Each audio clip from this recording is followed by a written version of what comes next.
Bienvenidos. Hoy vamos a meternos con un material que viene de un sitio bastante curioso. Sí, nada de textos antiguos ni de películas de culto. No, es un vídeo corto de YouTube. Se titula El cuento del sapo bruja. Y, a ver, a primera vista es lo que parece, un cuento de miedo para niños. Pero tiene algo, ¿verdad? Tiene algo muy potente.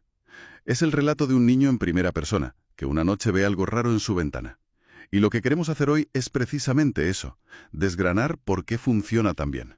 Entender su anatomía. Exacto.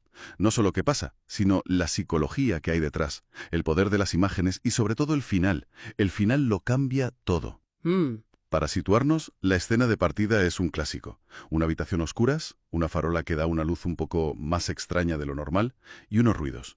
Y el niño bajo la manta, claro. El niño bajo la manta, que se atreve a mirar. Es súper actual.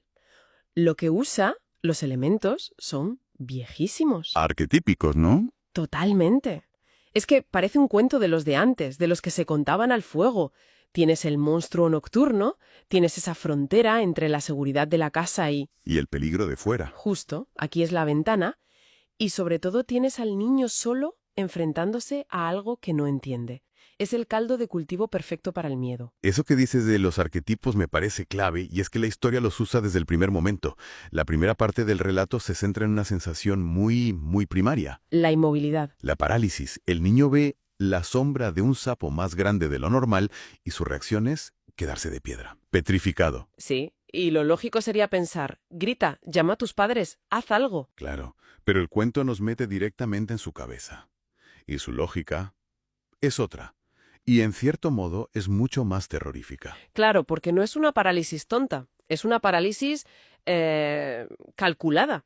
Totalmente. Él mismo te explica por qué no se mueve. Si llamo a mis padres, dice, el sapo saltaría. ¿Y si me muevo? El sapo me escucharía y podría entrar. No es pánico irracional, es un intento casi desesperado de ponerle reglas a una situación que no las tiene. Es como una negociación, ¿no?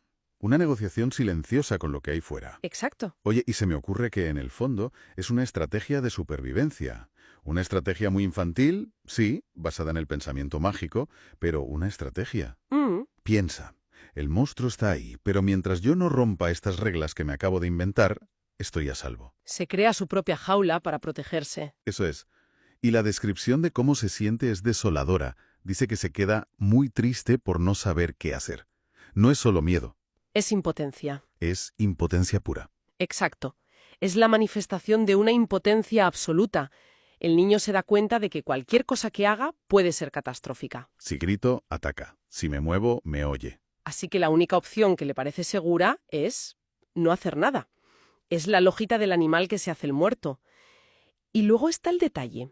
El detalle que el narrador suelta casi sin querer. La ventana estaba abierta. Uf, Ese detalle lo cambia todo. por completo. Ya no es un cristal que te separa del peligro. Es un umbral. Es una puerta vulnerable por la que el horror puede entrar en cualquier segundo. De repente su habitación, su cama, su espacio seguro. Deja de serlo. La amenaza no es algo que miras de lejos. Es una posibilidad real, inminente. Ya no es solo el miedo al sapo. No. Es el miedo al aire que entra por esa ventana, al silencio, a lo que podría pasar si se rompe ese pacto de quietud. Y ese equilibrio tan frágil se rompe en la segunda parte. Justo cuando pensarías que la tensión ya se va a resolver. Sí, porque el niño se despierta. Se despierta y ya no está solo. Sus padres están ahí, abrazándolo. Normalmente, este sería el final feliz. Llegan los padres, encienden la luz, el monstruo se va. Pero aquí, Aquí pasa justo lo contrario. totalmente. La llegada de los padres no calma el miedo. Lo amplifica. Actúa como un catalizador para el horror de verdad, porque el niño se da cuenta de algo terrible. ¿Qué es?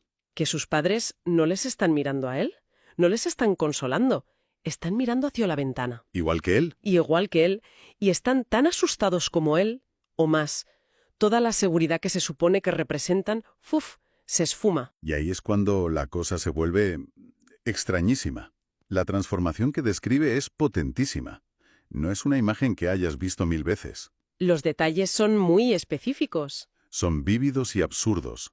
Dice que el sapo se hacía más grande y más grande. Vale.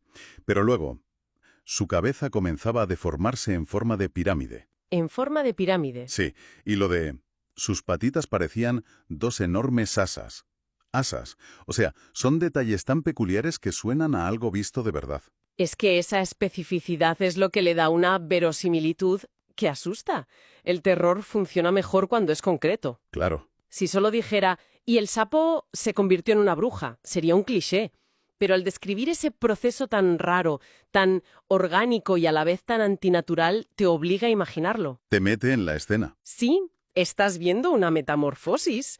Y el terror de verdad a menudo no viene de lo desconocido, sino de lo familiar que se deforma hasta que no lo reconoces. Un sapo es algo normal. Un sapo es del mundo natural.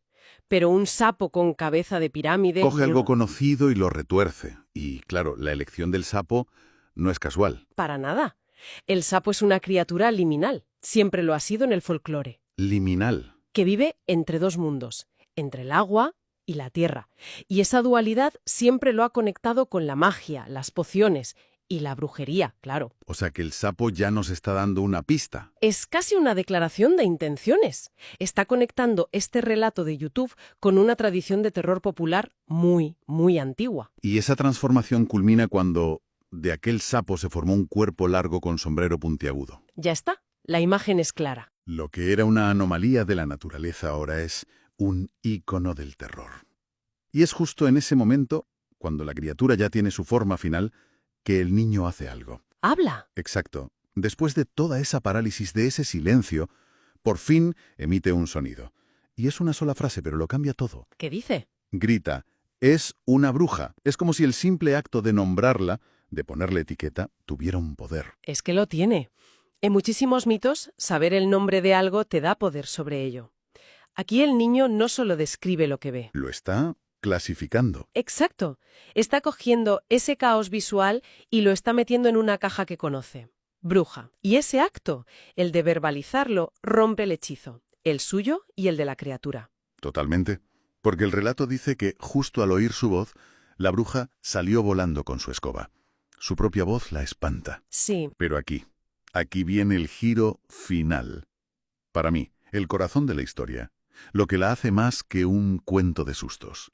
Nos dice que los padres estaban muy asustados. O sea que era real para ellos también. Era real. Sin embargo, el niño, el que ha vivido todo el terror, estaba contento. Y esta reacción a mí me dejó pensando. ¿Contento? ¿Por qué? Es una reacción que no te esperas para nada y ahí está toda la genialidad. Te obliga a preguntarte, ¿cuál era el verdadero problema para este niño? Su mayor miedo. ¿Cuál era su mayor miedo? ¿La bruja? El final nos dice que no. Su mayor miedo era otro. Uno mucho más íntimo. ¿El miedo a que no le creyeran? Precisamente. La frase final es la clave de todo el cuento. Tomé sus manos, contento sabiendo que mis papás jamás volverían a pensar que digo mentiras. Su alegría no viene de que el peligro se haya ido. Viene de la validación. El pánico en la cara de sus padres es la prueba que necesitaba. La prueba de que no estaba loco. De que no era un sueño, ni una fantasía, ni cosas de niños. Su realidad acaba de ser confirmada por las dos personas más importantes para él. O sea que el verdadero monstruo que ha vencido esa noche no es la bruja. No. Es la soledad. La soledad de ser el único que ve el horror. El hecho de que sus padres ahora compartan su miedo, curiosamente, le da paz. Es un terror compartido, y eso lo hace soportable. El niño ha conseguido lo que más necesitaba en el mundo, un testigo. Y no un testigo cualquiera. Sus protectores. El universo, objetivamente, es más peligroso ahora. Sabe que las brujas existen. Pero su mundo interior es infinitamente más seguro porque ya no está solo en esa realidad. Su experiencia ha sido validada. Y la última frase del cuento. Escalofriante. Lo confirma de una forma brutal. Si es la que te deja helada. Termina diciendo, y que el sapo era simplemente una bruja más. Una bruja más. Como si fuera algo casi normal. Rutinario. Esa frase es tremenda porque normaliza lo paranormal. Le da un nuevo significado a todo. No dice, y así vencimos a la bruja. Dice, era una bruja más. ¿Implica que hay otras? Y que él acepta vivir en un mundo donde estas cosas pasan.